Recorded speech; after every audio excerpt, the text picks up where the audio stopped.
इस वीडियो को अगर स्किप किया तो 10th बोर्ड वालों बच्चों दिक्कत हो जाएगी तुम्हें, क्योंकि हम लोग पढ़ने वाले हैं बिल्कुल इजी टॉपिक अरिथमेटिक प्रोग्रेशन, इसको हम लोग एपी बोलते हैं। चलो देखते हैं इसमें क्या होता है। यहाँ पर मैंने एक लिख दिया है एक equation T N equal to A plus N minus one into D. अब ये क्या है भाई? अब इसमें जो हमारा ए है, ए को हम बोलते हैं फर्स्ट टर्म, यानी किसी भी एपी हमारा दिया हुआ है, हमारा एक सीक्वेंस में नंबर दिया हुआ है, तो जो उसका पहला होगा टर्म उसको हम लोग ए बोल देंगे। फिर क्या है भैया? डी है। इसका मतलब क्या होता है?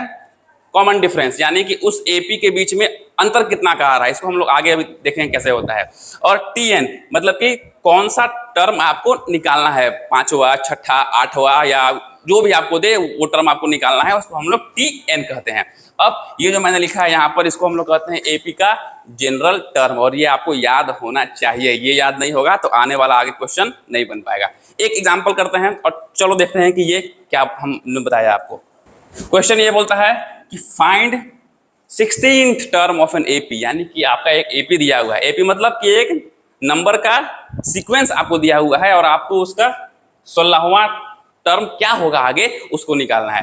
ठीक है भैया, इसके लिए आपको पहले याद होना चाहिए ये वाला formula, A plus N minus one into D. चलो हमने लिख दिया। अब एपी का जो पहला होता है टर्म उसको हम लोग ए कहते हैं, तो ए का वैल्यू कितना आ गया भैया? 3। ओके, अब आपको निकालना है टी एन, यानी कि एन मतलब क्या होता है? नंबर ऑफ टर्म, यानी कि 16वां निकालना है आपको टर्म, तो एन का वैल्यू हो जाएगा 16। अब बात करते हैं डी की। अब देखो इस एपी के बीच में अंतर कितना का आ रहा है। अगर यहाँ अंतर देखें 2 का, यहाँ अंतर देखें 2 का, अगर कोई नंबर्स हमारे एपी में हैं तो उनके बीच का जो अंतर होगा एग्जैक्टली सेम होगा। ये नहीं कि किसी में 2 किसी में 3, ऐसा नहीं, हर जगह होगा नंबर 2। तो हम कैसे निकालेंगे डी? तो हम कुछ नहीं करेंगे, पीछे वाले जो होगा हमारा टर्म उसको उसके आगे वाले टर्म से हम माइनस कर देंगे। जैसे कि 11 है ना, 11 में से माइनस कर देंगे 9, तो हमारा आ गया 2। या कोई भी यहाँ पर हमारा 7 है, उसमें से माइनस करें उसके आगे वाला टर्म, तो कितना आ गया? 2। यानी कि हर जगह आपका 2 ही आएगा, तो हमारा डी बन गया 2। ए आ गया, एन आ गया, डी आ गया। चलो इस पर पुट करके सीधे आंसर निकालते हैं। तो टी एन नहीं, एन की जगह करेंगे 16, ए की जगह हो गया हमारा 3 प्लस 16 माइनस 1 और डी आपका 2 है। चलिए भैया कितना आता है?